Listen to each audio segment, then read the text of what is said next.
तो गुरु पंचायत का सीजन 4 जिन भाइयों ने देख लिया है, ये वीडियो सिर्फ उन्हीं लोगों के लिए, क्योंकि इस वीडियो में उन टॉपिक पर बात किया जाएगा जो सीन बहुत बेहतरीन लगा था। बोले तो देखकर मजा आया था। और हाँ, लास्ट में ये भी बताऊंगा कि आखिर ये सीजन पिछले सीजन से कितना अलग है, आखिर क्यों इसे पसंद नहीं किया जा रहा है, मेकर्स ने कहाँ पर गड़बड़ी कर डाली कि जिससे पब्लिक थोड़ा निराश लग रही है। तो चलिए बिना बकचोदी के शुरू करते हैं ना। तो सबसे पहला मोमेंट आता है सॉरी वाला। जी हाँ, सीजन 3 के लास्ट में मारपीट करने की वजह से वन राक्षस बोले तो भूसड़ सचिव के खिलाफ केस कर देता है, जिससे उसके ऊपर धारा 323 लग जाती है। अब इसी वजह से सचिव को ना तो नींद आ रही थी, ना ही चैन आ रहा था। वह बहुत दुखी था कि वह जिस चीज की तैयारी कर रहा है, इस केस की वजह से उस पर इफेक्ट पड़ेगा। तो सचिव प्रहलाद चा और विकास से कहता है कि मुझे ये केस हटाना पड़ेगा, इसके लिए मुझे सॉरी बोलना पड़ेगा। तो बोल दूंगा। तो शराब के नशे में तीनों रात को ही भूसड़ के घर चले जाते हैं और ये सीन काफी फनी था भाई, देखकर मजा आ गया था। तो सचिव जैसे ही भूसड़ के घर में चोरी से घुसता है तो उसे पता चल जाता है, वह हैरान हो जाता है कि सॉरी बोलने के लिए इतनी रात को आने की क्या जरूरत। बस यहीं पर भूसड़ अपना खुरापाती दिमाग लगाता है। वह कहता है कि मैं तो नाम वापस ले लूंगा, पर तुमको भी मेरा नाम वापस लेना होगा।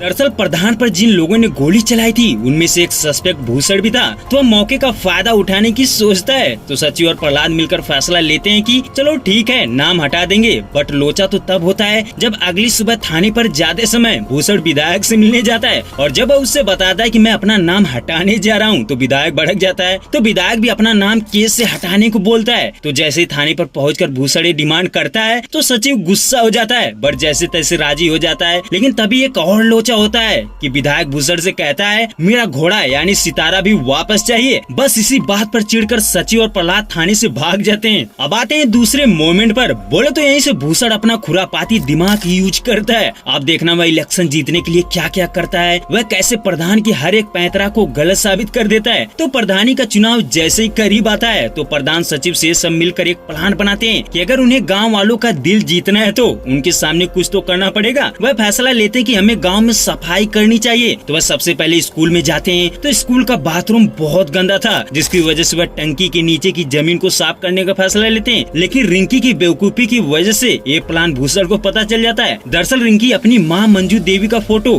खींचकर फेसबुक पर चढ़ा देती है और उसमें सफाई के बारे में बता देती है। तो जैसे ही अगली सुबह आती है तो हम देखते हैं कि पहले से ही भूसड़ अपने लोगों को लेकर उस जगह की सफाई कर रहा था। वही जब सचिव और विकास पहुँचते हैं तो वह बोलता है कि ये सब काम आप लोगों को करना चाहिए, तो हम कर रहे हैं। यही है आपके प्रधान का राज, यानी जनता के सामने उनको नीचा गिराने की कोशिश करता है। उसके बाद जब ये बात प्रधान को पता चलती है तो वह फिर से दूसरी जगह का प्लान बनाते हैं। वह स्कूल का बाथरूम ही साफ करने की सोचते हैं, बट जैसे स्कूल जाने की सोचते हैं तो इस चीज का पता लगाने के लिए भूसड़ माधव को उनके पीछे लगवाया था। बोले तो वह माधव द्वारा जासूसी करवा रहा था। उसकी चाल थी कि प्लान उनका रहेगा, काम हमारा रहेगा, यानी जिस भी जगह जाने की सोचेंगे उससे पहले मैं वहाँ पहुँचकर सफाई कर दूंगा। इस बार बड़ी ही चालाकी से दोनों पार्टी स्कूल में पहुँच जाते हैं, बट वहाँ पर बाथरूम साफ करने के लिए घमासान लड़ाई होती है। ये सीन देखकर मजा आ गया था भाई। अब यहीं पर भूसड़ का दिमाग देखो। हम देखते हैं कि जैसे तैसे लड़ झगड़ कर मंजू देवी बाथरूम साफ कर देती है। तो भूसड़ को लगता है कि क्रेडिट वह ले गई, गांव वाले उसकी तरफ हो जाएंगे। तो भूसड़ झट से अपना सर फोड़ लेता है। वह इल्जाम लगाता है कि मैं रास्ते में जा रहा था, इनकी तरफ से किसी ने उस पर पत्थर चलाया है। अब ये करके पहली बार भूसड़ प्रधान को मात देता है। बोले तो उसका सफाई वाला प्लान फेल करके सारा क्रेडिट खुद ले लेता है।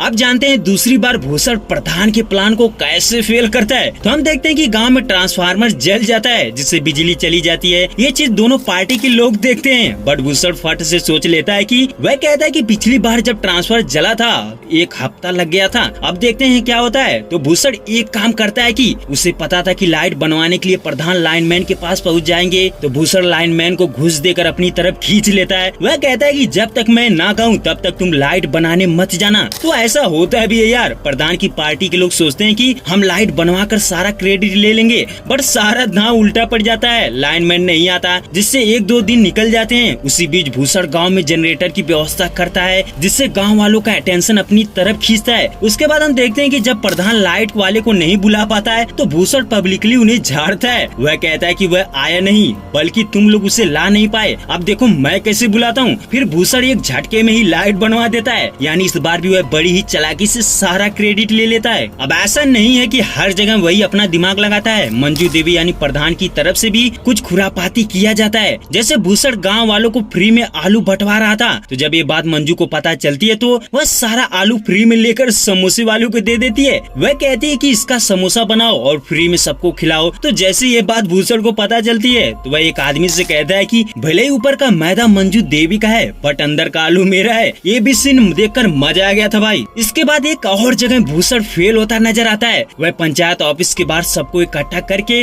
विपक्ष की बुराई कर रहा था। वह कहता है कि कुकर में लौकी पकाएंगे और इस बार वह एक कुकर भी लाया था, उसमें सबके सामने लौकी पका रहा था। तो भूसड़ बार बार कह रहा था कि एक सीटी में लौकी पका दूंगा, एक सीटी में। अब ये चीज सच्ची देख रहा था बट अचानक से कुकर फट जाता है और भूसड़ जमीन पर गिर जाता है। कुकर फटने की वजह से वह बुरी तरह जल जाता है। यहाँ पर पहली बार भूसड़ की बेइज्जती होती है। ये सीन काफी मजेदार था भाई। वेल एक और सीन आता है जिसे देखकर मजा आ गया था भाई। इस सीन में माधव और विनोद अपने में बहस करते हुए जा रहे थे। तो इधर विकास जमीन खरीदने की वजह से लड्डू बांट रहा था। तो वह पंचायत ऑफिस में मौजूद थे। अब माधव तो टस से मस नहीं होता, उसका कहना था कि वह पार्टी नहीं बदलेगा। वहीं विनोद प्रसाद समझकर लड्डू खा लेता है। बस इसी वजह से उसे बहुत बोला जाता है, उसकी वफादारी पर शक किया जाता है, जिससे परेशान होकर विनोद फैसला लेता है कि अब मैं उनको लड्डू लौटा कर रहूंगा। तो वह जैसे ही लड्डू खरीदने जा रहा था तो रास्ते में ही उसे विकास की पत्नी दिखाई देती है जो लड्डू बांट रही थी। तो विनोद उससे एक लड्डू मांग लेता है बट काम और खराब हो जाता है। विनोद जैसे ही पंचायत ऑफिस पहुंचता है लड्डू लौटाने के लिए तो वहाँ पर उसे इतना चढ़ाते हैं कि वह प्रधान के घर खाना खाने के लिए तैयार हो जाता है। दरअसल प्रधान सोचता है कि यही आदमी है जो हमारी पार्टी में शामिल हो गया तो हमें बहुत फायदा होगा।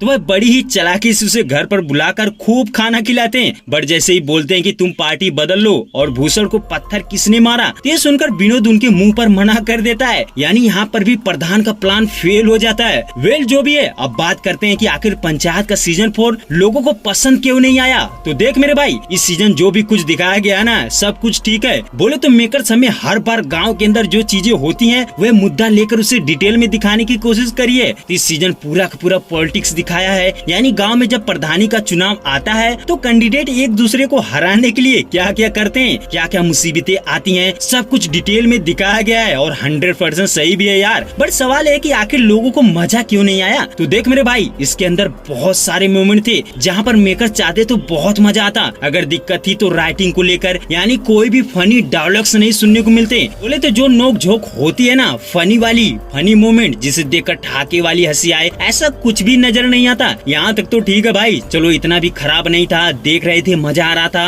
अगर एक चीज और ऐड कर देते तो सबको मजा आ जाता, वो थी रिंकी और सचिव की लव स्टोरी। उनकी लव स्टोरी को थोड़ा और डिटेल में दिखाना चाहिए। कुछ नाराजगीपन, कुछ प्यार, इनका सिर्फ 2 मोमेंट था जहाँ पर अच्छा लगा था। एक तो लाइट ना होने की वजह से दोनों टंकी के ऊपर बैठे थे, वहीं दूसरा यहाँ पर थोड़ा सा मजा आता है बट वही बात की गर्म करके ठंडा छोड़ दिया यार। वेल शायद मेकर्स इनकी लव स्टोरी पर फोकस नहीं करना चाहते। वैसे तो भाई मैं तो सबकी परफॉर्मेंस से दंग हूँ। सोचो 4 सीजन आ चुका है और हर एक सीजन में हर एक कैरेक्टर अपनी एक्टिंग को छोड़ नहीं रहा है। बोले तो जैसा पहले सीजन में फील होता है वैसे ही अब भी सारे कैरेक्टर नजर आते हैं। फिर चाहे लुक हो या एक्टिंग, सब जबरदस्त है भाई। मुझे सबसे ज्यादा कोई इम्प्रेस किया तो वह तो भूसड़, क्या गजब का बंदा है यार। ये कुछ भी बोलता है उसके अंदर वो देसीपन झलकता है, मजा आ जाता है इससे देखकर। वैसे आपको कौन सा मोमेंट सबसे अच्छा लगा था, कमेंट करके बता सकते हैं।